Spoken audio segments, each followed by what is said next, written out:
What's up, Esther? So my question is, what is your advice for newlyweds who didn't have a good model for marriage growing up?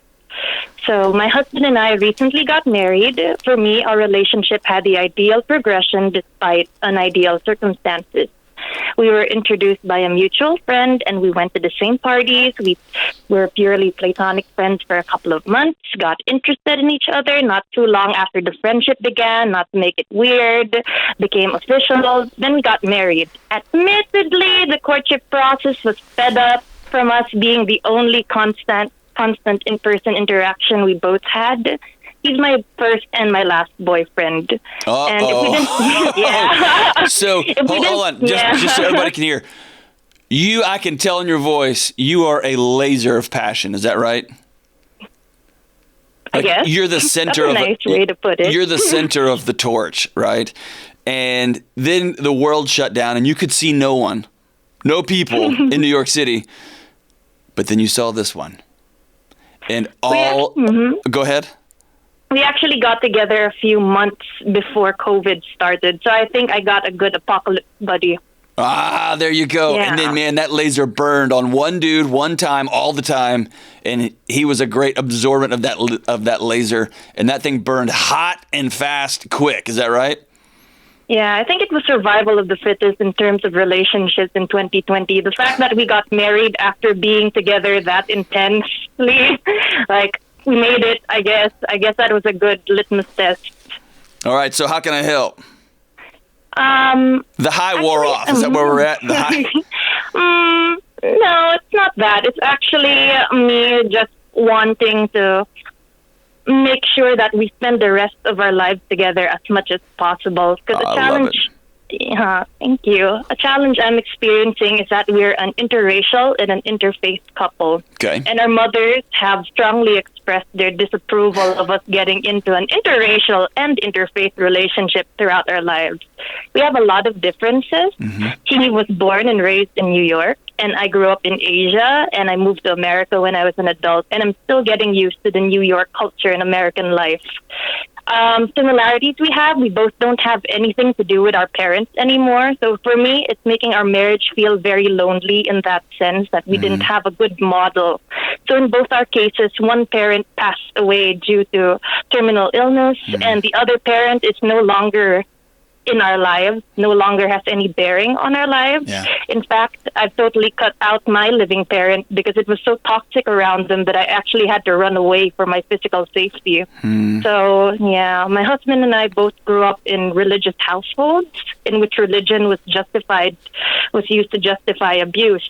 So personally, I've experienced the whole shebang, really, the emotional, physical, everything. Yeah. That's actually why I had to run away from home, and it made me, quite frankly, hate men. The fact that I got married is really a miracle. or you know what though? You know what though, Esther?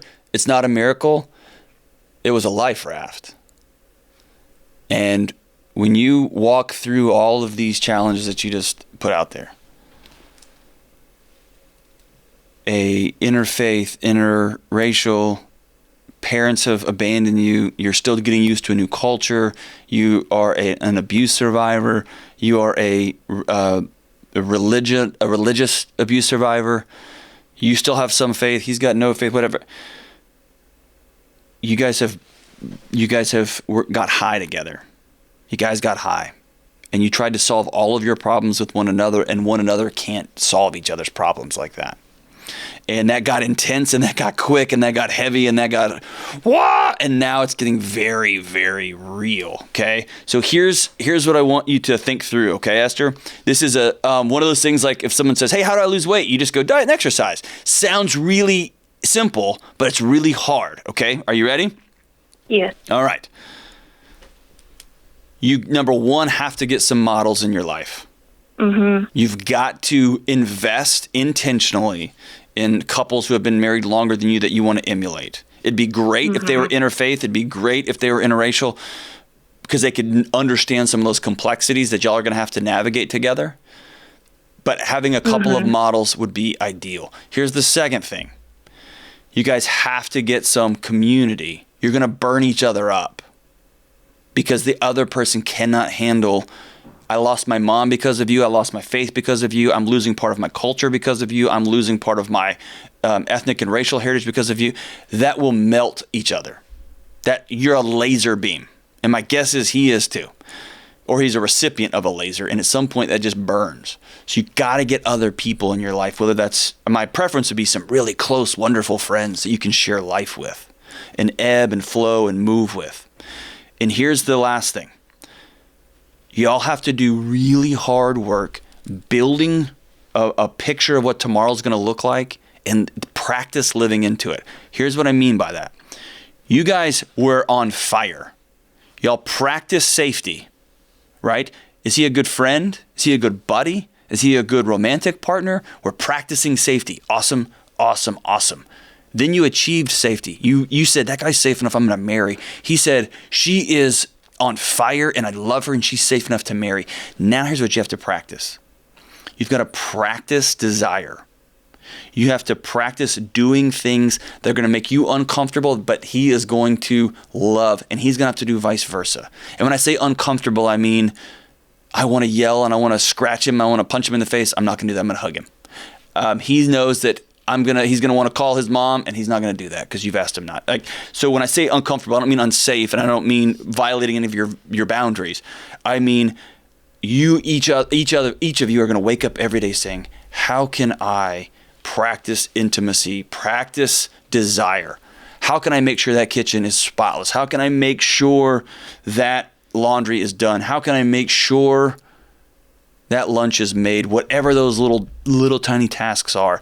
And that comes from, you learn those from models, you learn those from deep conversations, you learn those from developing a picture of what tomorrow is going to look like. Where do y'all want to be? What's the marriage model you want to have? We want to have laughter. We want to go dancing. We want to make decisions together. We want to have children that are going to grow up safe and loving life, but also know the harmful realities of living in New York as a biracial couple, as an interfaith couple. We want kids who can navigate different faith perspectives, but also land on this one place. We want all those things, and then you just got to reverse engineer it. That means we have to talk about faith. When we run into cultural differences, we're not going to blow up. We're not going to go to war. We're going to sit down and say, in Asia, we did it like this. And he says, well, in New York, we did it like this.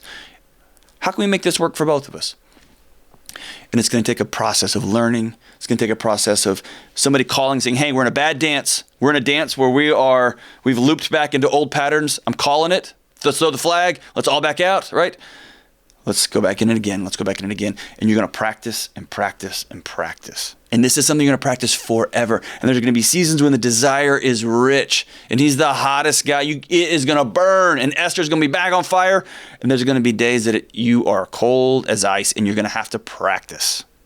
You have to practice. And then he's going to say something, or you're going to do something, and that safety's going to wear thin. You're going to have to practice safety again. And you're going to have to, this is the dance of relationship. And I want you to know that if you do practice it, and you do find good models, and you do have good community, and you do take care of each other, and you take care of yourselves, it's all so worth it.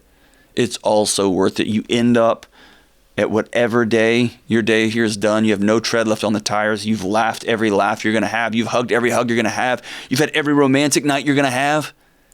Your kids have had every celebration and every heartache and every heartbreak, and you've grieved deeply and deeply, deeply, and you've risen from the ash, and he's watered that ash so that you can rise, and vice versa, and vice versa, and vice versa. But it starts with a community, it starts with a model, and it starts with you and him sitting down and saying, where do we want this to go? What is it going to look like specifically? Where's the TV going to go? Where are we going to live? How are we going to talk to one another? And then we're going to reverse engineer that and get there. And I love your heart, Esther. So good, so good, so good.